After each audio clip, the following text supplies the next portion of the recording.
श्री बालाजी भक्तांनो, कधीकधी आपण खूप प्रयत्न करतो, पण तरीही काही गोष्टी या आपल्या मनासारख्या घडत नाहीत.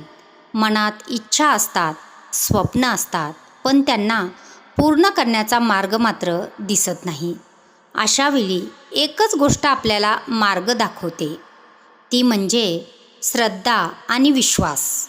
आणि हाच विश्वास जागृत करणारा एक अत्यंत शक्तिशाली, मनोकामना पूर्ण करणारा, स्वप्नांना सत्यात उतरवणारा मंत्र मी आज सांगत आहे. हा जो मंत्र आहे त्याकडे फक्त शब्द म्हणून पाहू नका. हा मंत्र म्हणजे एक दिव्य शक्ती आहे, जी तुमच्या मनातील प्रत्येक इच्छा भगवान व्यंकटेश यांच्यापर्यंत पोचते. श्री बालाजी भक्तांनो, जेव्हा तुम्ही हा मंत्र पूर्ण श्रद्धेने, मनोभावाने जपता किंवा ऐकता, तेव्हा तुमच्या जीवनात सर्व काही सकारात्मक घडू लागते. हळूहळू अडचणी, अडथळे, संकटे दूर होऊ लागतात. आर्थिक मार्ग खुले होतात आणि अशक्य वाटणाऱ्या गोष्टी शक्य होऊ लागतात. श्री बालाजी भक्तांनो, श्री व्यंकटेश हे केवळ देव नाहीत, तर ते तुमच्या सर्व इच्छा, मनोकामना, स्वप्न पूर्ण करणारे आणि तुम्हाला जे हवं आहे ते सर्व देणारे कल्पतरू आहेत. तुमच्या प्रत्येक इच्छेची काळजी घेणारे आहेत, जे तुमच्या जीवनात धन, संपत्ती, पैसा, ऐश्वर आणि सुख, समृद्धी भरभरून देणारे आहेत. फक्त त्यासाठी आपली श्रद्धा निस्सीम असावी आणि श्री व्यंकटेश यांच्यावर पूर्ण विश्वास असावा. जेव्हा तुम्ही कोणतीही अपेक्षा न ठेवता फक्त मनोभावाने हा मंत्र जपता किंवा ऐकता, तेव्हा श्री व्यंकटेश स्वतः तुमच्या मनातील इच्छा, मनोकामना, स्वप्न पूर्ण होण्यासाठी आशीर्वाद देतात. तुमच्या मनातील इच्छा, तुमची मनोकामना, तुमची स्वप्ने हळूहळू एक एक करून पूर्ण होऊ लागतात. म्हणून दररोज नित्यनेमाने या मंत्राचा मनोभावे जप करण्याचा प्रयत्न करा. मनात विश्वास ठेवा, श्री व्यंकटेश तुमच्यासोबत आहेत आणि योग्य वेळी ते तुम्हाला तुमच्या कल्पनेपेक्षाही भरभरून दिल्याशिवाय राहणार नाहीत. श्री बालाजी भक्तांनो, तुम्हाला जर व्हिडिओ आवडला असेल तर व्हिडिओला जास्तीत जास्त लाईक करा. चॅनलवरती नवीन असाल तर चॅनलला सबस्क्राईब करा आणि कमेंट्स बॉक्समध्ये श्री गोविंदा कृपा करा टाईप करा. चला तर मग बालाजी भक्तांनो, आपणही या दिव्य मंत्रजपाला सुरुवात करूया. ओम श्री व्यंकटेश्वराय मनोकामना पूर्तिदाय नमः. ओम श्री व्यंकटेश्वराय मनोकामना पूर्तिदाय नमः. ओम श्री व्यंकटेश्वराय मनोकामना पूर्तिदाय नमः.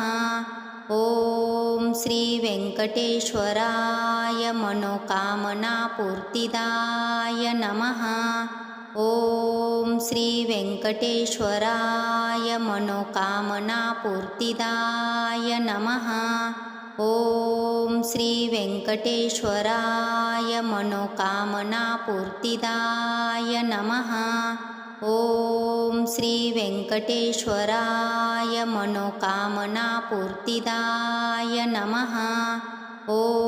श्री व्यंकटेश्वराय मनोकामना पूर्तिदाय नमः. ओम श्री व्यंकटेश्वराय मनोकामना पूर्तिदाय नमः. ओम श्री व्यंकटेश्वराय मनोकामना पूर्तिदाय नमः. ओम श्री व्यंकटेश्वराय मनोकामना पूर्तिदाय नमः. ओम श्री व्यंकटेश्वराय मनोकामना पूर्तिदाय नमः. ओम श्री व्यंकटेश्वराय मनोकामना पूर्तिदाय नमः.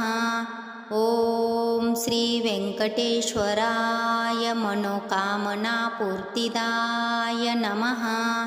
ओम श्री व्यंकटेश्वराय मनोकामना पूर्तिदाय नमः.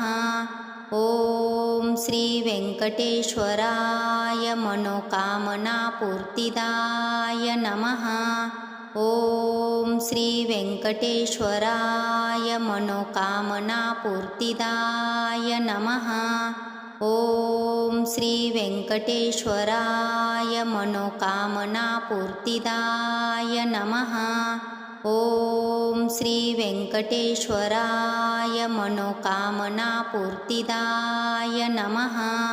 ओम श्री वेंकटेश्वराय मनोकामनापूर्तिदाय नमः। ओम श्री वेंकटेश्वराय मनोकामनापूर्तिदाय नमः। ओम श्री वेंकटेश्वराय मनोकामनापूर्तिदाय नमः। ओम श्री वेंकटेश्वराय मनोकामनापूर्तिदाय नमः। ओम श्री वेंकटेश्वराय मनोकामनापूर्तिदाय नमः। ओम श्री वेंकटेश्वराय मनोकामनापूर्तिदाय नमः। ओम श्री वेंकटेश्वराय मनोकामनापूर्तिदाय नमः। ओम श्री वेंकटेश्वराय मनोकामनापूर्तिदाय नमः। ओम श्री वेंकटेश्वराय मनोकामनापूर्तिदाय नमः। ओम श्री वेंकटेश्वराय मनोकामनापूर्तिदाय नमः। ओम श्री वेंकटेश्वराय मनोकामनापूर्तिदाय नमः। ओम श्री वेंकटेश्वराय मनोकामनापूर्तिदाय नमः। ओम श्री वेंकटेश्वराय मनोकामनापूर्तिदाय नमः। ओम श्री वेंकटेश्वराय मनोकामनापूर्तिदाय नमः। ओम श्री वेंकटेश्वराय मनोकामनापूर्तिदाय नमः। ओम श्री वेंकटेश्वराय मनोकामनापूर्तिदाय नमः। ओम श्री वेंकटेश्वराय मनोकामनापूर्तिदाय नमः। ओम श्री वेंकटेश्वराय मनोकामनापूर्तिदाय नमः। ओम श्री वेंकटेश्वराय मनोकामनापूर्तिदाय नमः। ओम श्री वेंकटेश्वराय मनोकामनापूर्तिदाय नमः। ओम श्री वेंकटेश्वराय मनोकामनापूर्तिदाय नमः। ओम श्री वेंकटेश्वराय मनोकामनापूर्तिदाय नमः। ओम श्री वेंकटेश्वराय मनोकामनापूर्तिदाय नमः। ओम श्री वेंकटेश्वराय मनोकामनापूर्तिदाय नमः।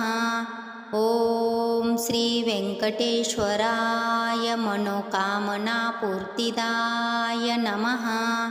ओम श्री वेंकटेश्वराय मनोकामनापूर्तिदाय नमः। ओम श्री वेंकटेश्वराय मनोकामनापूर्तिदाय नमः। ओम श्री वेंकटेश्वराय मनोकामनापूर्तिदाय नमः। ओम श्री वेंकटेश्वराय मनोकामनापूर्तिदाय नमः। ओम श्री वेंकटेश्वराय मनोकामनापूर्तिदाय नमः। ओम श्री वेंकटेश्वराय मनोकामनापूर्तिदाय नमः। ओम श्री वेंकटेश्वराय मनोकामनापूर्तिदाय नमः। ओम श्री वेंकटेश्वराय मनोकामनापूर्तिदाय नमः। ओम श्री वेंकटेश्वराय मनोकामनापूर्तिदाय नमः। ओम श्री वेंकटेश्वराय मनोकामनापूर्तिदाय नमः। ओम श्री वेंकटेश्वराय मनोकामनापूर्तिदाय नमः। ओम श्री वेंकटेश्वराय मनोकामनापूर्तिदाय नमः। ओम श्री वेंकटेश्वराय मनोकामनापूर्तिदाय नमः। ओम श्री वेंकटेश्वराय मनोकामनापूर्तिदाय नमः। ओम श्री वेंकटेश्वराय मनोकामनापूर्तिदाय नमः। ओम श्री वेंकटेश्वराय मनोकामनापूर्तिदाय नमः। ओम श्री वेंकटेश्वराय मनोकामनापूर्तिदाय नमः।